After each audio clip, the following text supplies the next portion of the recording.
දුන්නේ පාට අරන් සේල අඳිනවාලු උමරිහිනා කෝල බැලුම් උහුලන්නට බැලු. ආයුබෝවන් හැමෝටම. ඔයාලට වෙනද වගේම ලස්සන vlog එකක් කරන් ඇවිත් තියෙනවා. ඉතින් අද තියෙන්නේ මම නම් හරියම කැමැතිම දවසක්. අම්මා කෙනෙක් විදිහට මම විතරක් නෙමෙයි ඔයාලා කවුරුණත් කැමති දවසක් තමයි මේ අද වගේ දවසක්. අද අපේ චූටිට මාස 9 වැක්සින් එක විදිනවා. මම නම් හරම අකමැතියි මොකද අපේ බබාට උණ ගෑනවා.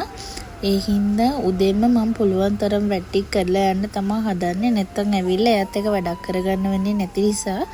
ඉතින් මුලින්ම කොහේ යන්නත් කලින් බුදු පහන තියලා යන්න ඕනි හින්දා මේ මං උදේම නැගිටලා පහන තියන්න මල් කඩන්න තමයි හදන්නේ. පාන වගේ පේන හිනේ පාට පපලු මාල බැන්තේ මාල කිරවි පාර බැන්නේ හීන මාවතේ සරසඳ කිදැස අස්සේ කෝඩුකා මල් ටිකත් කඩාගෙන ඉවර වෙලා දැන් මුලින්ම බුදු පහන තියලා ඉන්න ඕනේ.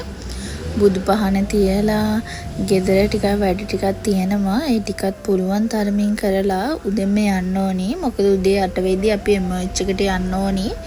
මොකද ඒ බේත් එක විදින්න නම්බර්ස් ගන්න ඕනේ. ඒ හින්දා මං උදෙන්ම නැගිටලා මේ වෙද්දි වෙලාව 6ට විතර ඇති. උදෙන්ම ටක් ගාන මිදුරතු ගාලා යන්න ඕනි. මොකද අපි කොහේ හරි ගමනක් ගිහින් එද්දි අපේ මිදුල ගෙදර එහෙම ලස්සනට තියෙද්දි අර ගමන ගිහින් ආපු මහන්සිය වුණත් එහෙම දැනෙනව අඩුයි මට නම්. ඔන්න ළමයි වීඩියෝ එක මුලින්ම මතක් කරනවා අපේ channel එක subscribe කරලා අපේ YouTube family එකට එකතු වෙන්න කියලා. රෑන මෙත්තේ පියාසලා ඉන වෙස්සේ ඔන්න ඔහම මිදුලතු ගාලා ඉවර වෙලා යන්න ඕනේ චූටි පැටියව නැගිට්ටෝගෙන ලෑස්ති කරගන්න. මොකද මේ වෙද්දි චුට්ටක් පරක්කු වෙලා තියෙන්නේ. ඔන්න ඔය විදිහට යාවල් ලෑස්ති කරගෙන අපි දැන් යන්න තමයි මේ හදන්නේ. බබානම් චුට්ටක් අමාරුවෙන් වගේ ඉන්නේ. මොකද එයා සාමාන්‍යයෙන් මේ වගේ ටයිම් එකකට නැගිටින්නේ නැහැ. අද ටිකක් කලින් නැගිට්ටනේ. ඒ නිසා තමයි මේ චුට්ටක් අමාරුවෙන් වගේ ඉන්නේ. පාන වගේ පේන හිනේ පාට පපලු මාල බැන්තේ මාල කිරවි පාර බැන්නේ කිසිම දෙයක් දැන් නැතුව මාත් එක්ක හොඳට hina වෙවි යනවා. ඉතින් මට නම් හරිම දුකයි මේ වගේ දවස්වලට. ඒ වුණාට ඉතින් යාගෙම හොඳටනේ ඒ දේ කරන්න කියලා හිත හදාගෙන ඉන්නවා. අපි යන්නේ බඩගමුව කැලේ පාරෙන්. මේ තියෙන්නේ කැලේ කඩ ටික. මේ කඩවල රොටි එකයි ලුණු මිරිසයි නම් හරිම රහයි. ඔන්න දැන් ඉතින් මං ක්ලිනික් එකටත් ආවා. ඒ වුණාට ડોක්ටර් එනකන් අපිට පැයක් දෙකක් වගේ ඉන්න වුණා. බබාත් එක්ක හරිම අමාරුයි.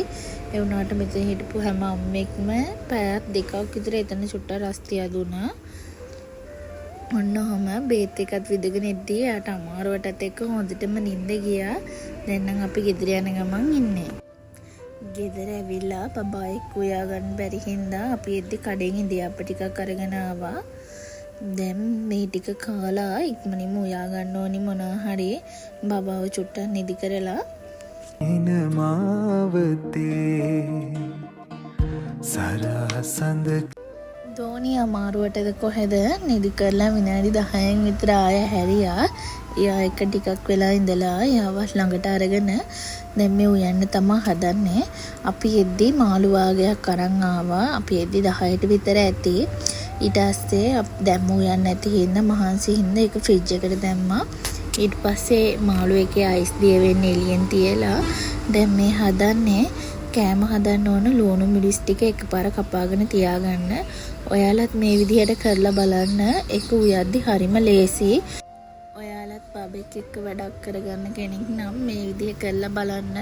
ඉක්මනින් උයා ගන්න පුළුවන්. වෙලාවත් ඉතුරු වෙනවා.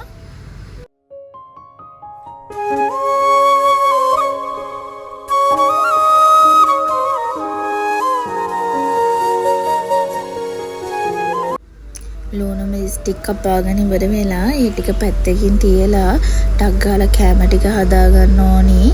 ඒ වුණාට දැන් නම් ටිකක් බඩගිනි වගේ අපේ හස්බන්ඩ් නෙද්දි බඩේරුගු ටිකක් අරන් ඇවිත් තිබ්බා. ඒ ටිකත් තැම්බෙන්න තිබ්බා. ඒ ටිකත් හම්බලා ඉවර වෙලා මම ටක් ගාලා උයාගත්තා. අද මං හැදුවේ කහබත් හදලා, මෑ කරල් හදලා, පරිප්පු හදලා මාළු ටික බැදගත්තා. ඉතින් ළමයි අපේ channel එක subscribe කරන්න කියලා ආදරෙන් මතක් කරනවා. එහෙනම් අද vlog එක ඉවරයි. අදට ගිහින් එන්න.